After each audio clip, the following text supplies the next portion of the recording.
So today I'm building in Windenburg on one of my favorite lots. It's this really small lot in one of the neighborhoods, but this one is a starter home. I kind of started building this uh like a few weeks ago, so I don't really remember much about what I was doing. I don't think I had an inspiration picture for this. I think that I was kind of just dragging shapes around until I got something that I liked is what I feel like I vaguely remember doing. I do like move the entire lot over just a little bit, I think, because it is really close to the other side of the lot.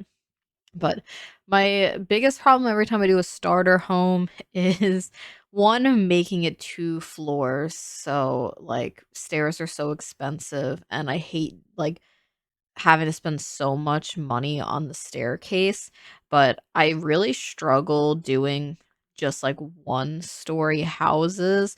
For some reason, every time I do it, it looks off to me. And I did just like post an art gallery base game build that was 1 story, and that one, it took me a long time to start liking it. And so I still went with 2 floors in this.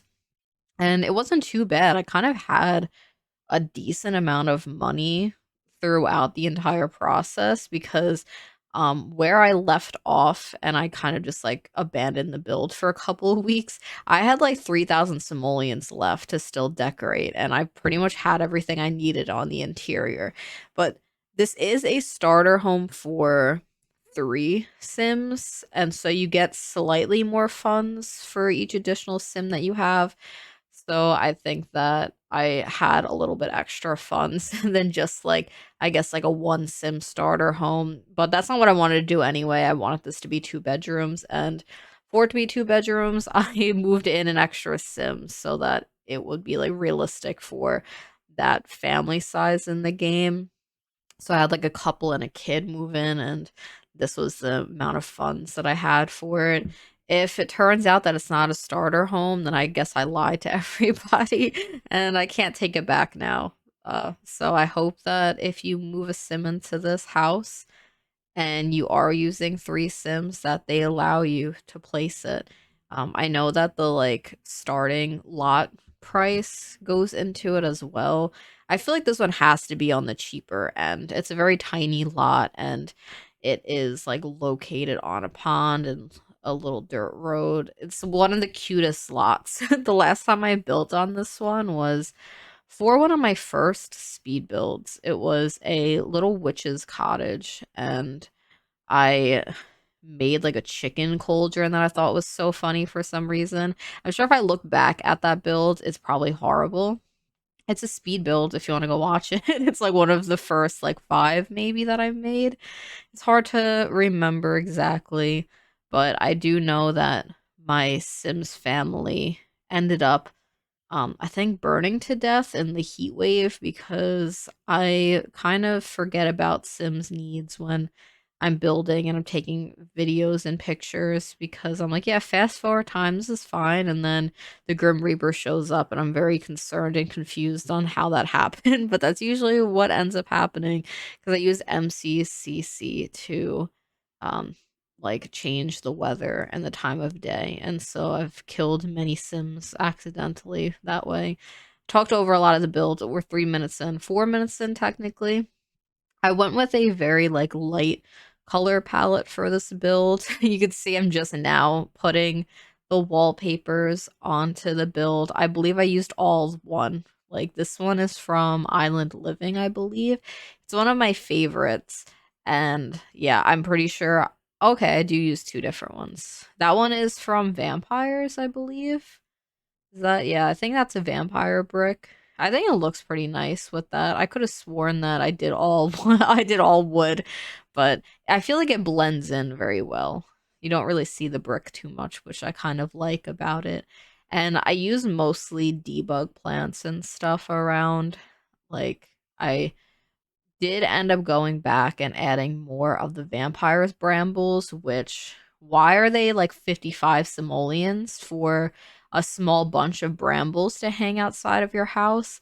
I don't know why it's that much money. I want to know what that is comparison to some of the other item prices because that was ridiculous.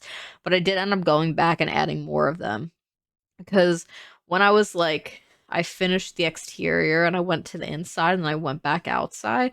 I was like, this really does not have a lot going on the outside. I kind of like half did the landscaping and then I left it like that.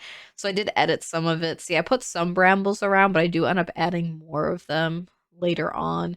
So I started this without for rent, but I finished it with for rent. So you'll see at the very end of the video I go back in and I pretty much just sort by for rent and I start using some of the items. I I really like the pack and the items that come in it, but I've been struggling with building. Everything I build I don't like and I want to demolish and have no one ever see.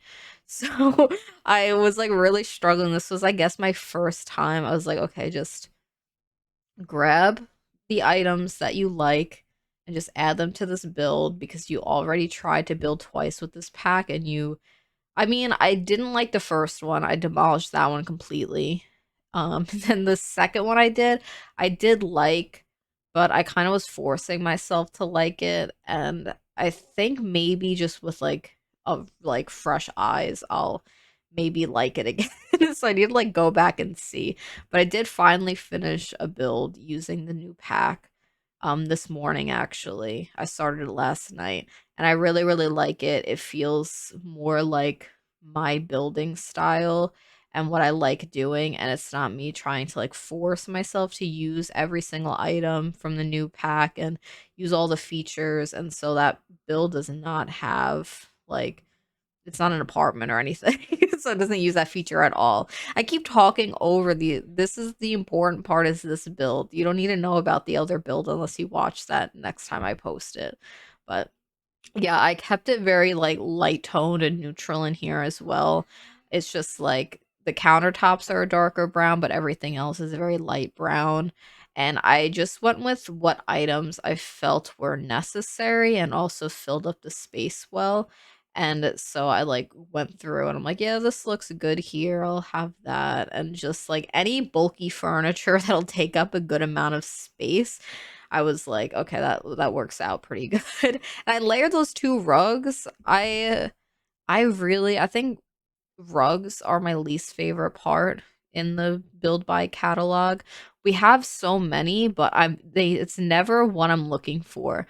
And even when we get a new rug that I really, really love and I'm excited for, I end up using it way too much to the point where I get sick of it and then I'm tired of using it. So right now, the rugs that I'm overusing are the Book Nook kit rug that I used in this dining room, as well as the Snowy Escape like furry rug that I used in the living room. And I've been using that in every single build now. And I'm gonna end up hating them soon, probably, because that's what happened with the werewolves one, which I also used in this build, and then the growing together one that I loved at first, and then it's just like I feel like it limits the items you can use then because you need to like you pick out items that are like similar colors that look good and complement each other. And sometimes the rugs just don't match any of the furniture that I picked out. So, but luckily this one it's all very neutral tones, so anything really would have worked. I did remember struggling with these curtains. So I just went with my go-to cats and dogs curtains, but I'm using a different swatch unless I have used that plaid swatch a lot. I feel like maybe no, I usually use the green one. This one's like the lighter, like white and cream one I'm using in this one. And yeah, see, like you'll see at some point this cuts off, and I really didn't have a lot of stuff in this house because I have right now, if you look at the bottom left, I have 3,600 simoleons. Now it's 3,500. That's around where I left it off at. And so I picked it back up a couple days ago, right here because you can see that I'm using all the new items and I'm using all the like dirty wall swatches and stuff, which I really, really love. It definitely complements the other wall marks that I already had in this build. And there was something else that I was thinking of. Oh, the mold feature. I want to make a build that uses a lot of the glowing mold, kind of as like the Animal Crossing glowing moss. And I want to do like a forest build with that. We'll see. I've not done any gameplay with this pack yet, so I don't really know how it works or like how easy it is to like set that up for the build that I want to do.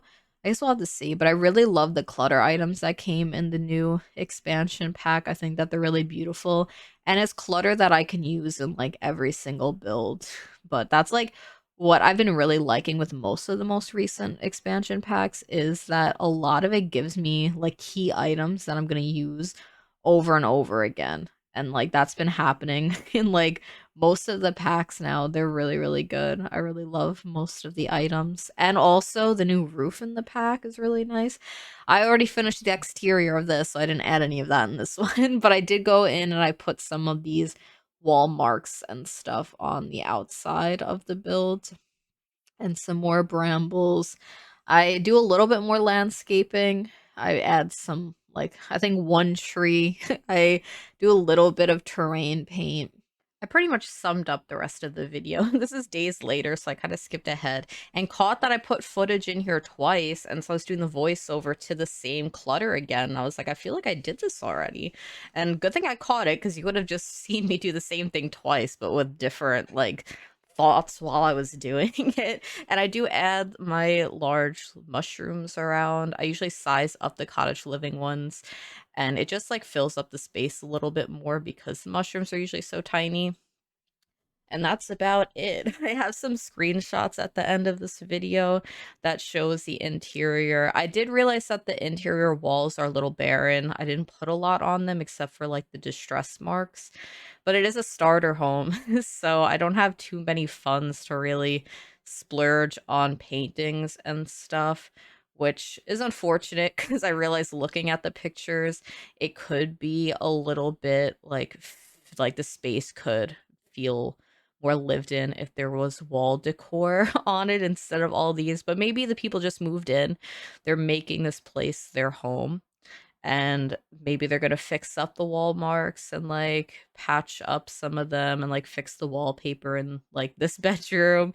And this is the second bedroom where I just put in a computer because you always need a computer in your Sims builds.